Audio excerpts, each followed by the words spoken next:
This is the draft day Browns fans were waiting for. Sonny, I hope you're listening. You run this team. You're the general manager. You can fix it. Hey, Tom. Hey, Sonny. Sonny. Every year, someone comes out of this looking like a donkey. Can you hear me? Yeah. Good, because tomorrow I got a feeling it could be you if you don't make this deal. You've known for doing a lot of sports movies, a lot of great sports movies, and each of the sports movies I've seen you do, there's something unique about the sport it's about, and it's also more about the sport itself. And this movie especially, because we haven't really seen anything like this about draft day before, about the NFL draft day, and I was just curious, how knowledgeable were you of draft day in general before you did this movie? Well, I was aware of it, you know, but there's been this giant growth in the public's interest, you know, to the point where it's like, really, honestly, it's like a, you know, I don't know, it's like a national holiday or something. Yeah. I don't feel that way about stuff. I am a little curious who will go number one, and if they don't go number one, I'm a little curious where they will end up. But that's the end of it for me. I do what I am terribly interested in, the game that's played. It's great to see such a wonderfully strong character who will not be easily intimidated, and you inhabit that character beautifully. I was just curious, how did this role come to you? I read the script, they sent it my way, and I fell for the writing. I'm a real nut for good writing, and this was just as smart and as crackling good as it gets. And then when I heard that Kevin was going to play Sonny Weaver Jr., that he would be the lead of the sports movie, you know, and directed by Ivan, I really, I met with Ivan and kind of told him all the reasons why he needed to hire me. Did you do a lot of research on this movie? I did research and I, talked to some GMs, but at the end of the day, I've been very aware of what gets said. You know, I mean, a lot of us, all you have to do is watch ESPN the last 25 years, and the camera has put you into access into the most intimate situations of people talking. I was really lucky because we shot at the Cleveland Browns. We shot on, in their practice facilities, in their front offices, and they happen to have a woman running their salary cap, and my character runs the salary cap. And there aren't many women working in the front offices of football field or football franchises, or in the NFL in general, but there are a couple starting to seep in, and one of them is Megan Rogers at the Cleveland Browns, and she really had an open door policy with me. She wouldn't let me see anything up close without changing names and numbers because she was so careful about confidentiality, even though it meant nothing to me. But I respected it.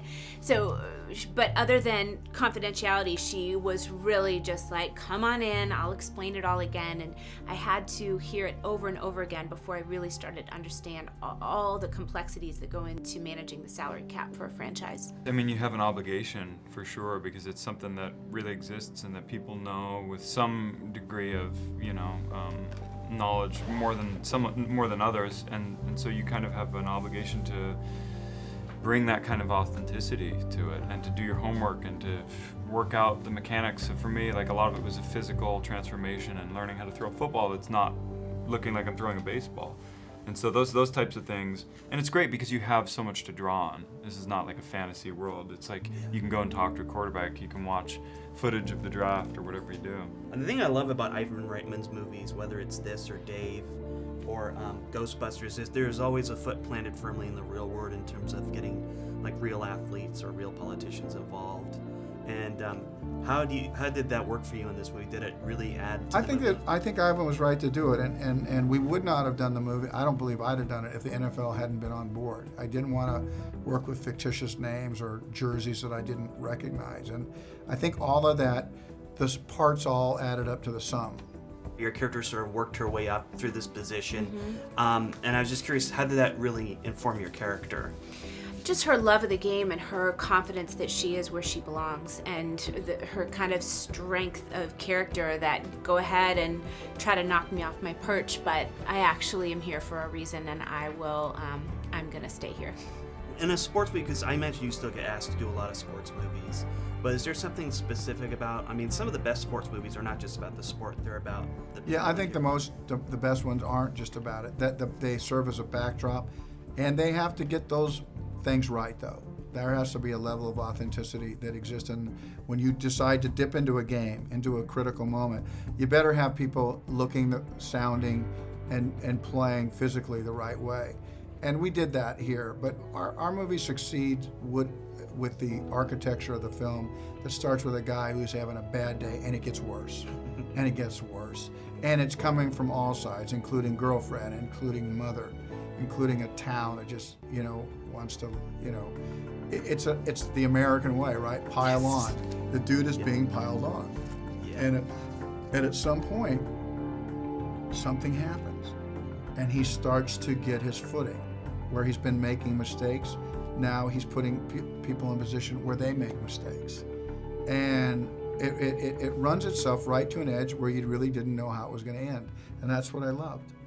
I do believe that, especially Jennifer and even Kevin, and I mean, I think there's a tone to this where a lot of these characters could have been just typical, oh, the girl's not getting enough attention, so she's gonna complain and give her boyfriend a hard time, or, oh, I'm not, I don't want to be traded, so I'm gonna go cry to my boss, all these other things. But, a lot of these things, they're not that, they're more mature than that, a lot of these relationships, and they're more surprising, I think, how the dynamics work. And I think that's, Ivan's, got a hand over that for sure. And you really hit the nail on the head too. I think it's what draws you to that is you're watching flawed people, which we're all flawed. It's really not interesting to watch people who just get it right all the time. It's interesting to watch people who you might think get it right all the time, but they're failing. Both of you clearly have some experience in the NFL, and I was just curious, how accurate would you say this is to how draft day is in real life? I would say it's extremely accurate. The pressure, the intensity, everyone wants to make the right move, and you have to live with every decision you make here.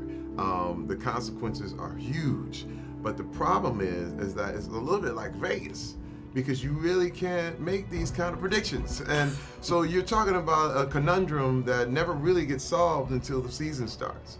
And I akin it a lot to a movie trailer, where the guy who cut that movie trailer is an amazing guy, but he didn't edit the movie. Right. So, and you go, man, that movie sucked. Have you ever been there where the movie's amazing, the trailer's amazing, and the movie was like, or vice versa. Yeah. So you never know what you're gonna get, and that makes it fun. That's the fun part of it. It was extremely authentic, and this is the first film the NFL has ever officially endorsed and they gave their rights to, and I think that's what really sealed the deal on its authenticity. I play in the NFL myself, and being a part of this cast is it was an honor. So I think all those factors combined really made it real. How would you say that the NFL has progressed over the years? Honestly, for me, and I'll probably get a little flack for this, but I think the game is getting a little commercial, and it's getting a little I hate to say it, it's just like getting soft, man, because like the new rules that they're implementing, and granted it's to protect the players and yada yada yada, but it's just to me it's not the game that I grew up loving. If you touch a quarterback now, it's a flag, the fines, and it's just getting really, it's getting a little out of control. In my opinion, I'm probably gonna get fined for that, but it's just, but I still love the game, and I want to preserve it for future players, and I'm gonna do everything I can to make this game better than when I came, and that's the game you love and you fall in love with. Yeah, for me, what I'd like to see is just much more attention paid to the people who sacrifice their lives for the game. We all know what it is. We all knew we knew. Everybody who plays this game knows that concussions are a reality. Everybody who plays this game knows that injury is a reality. You can't act like I didn't know. You really can't. When you're throwing your body at somebody at 25 miles an hour, it is a car accident every Sunday. But we enjoy that. It's one of those things where as a man, you're like, I'm one of the few people who can do this. But if you're gonna make $1 billion, just help me out when I'm done, okay? Understand and recognize my contribution to the game. Understand and recognize. Don't forget me and act like I never played and act like I'm trying to get something out of you. And that's what I don't like. A lot of the NFL front office people tend to feel like the players are coming back to get them. But it's like, no, they just want their part of what they helped build. You built it together. So recognize that. The football world is in shock, wondering what exactly the Cleveland Browns' Sonny Weaver Jr. is cooking up here. They're not going to believe what's happening. You make this deal right now. Say it with me. An absolute stunner. Okay, screw it. No more offers.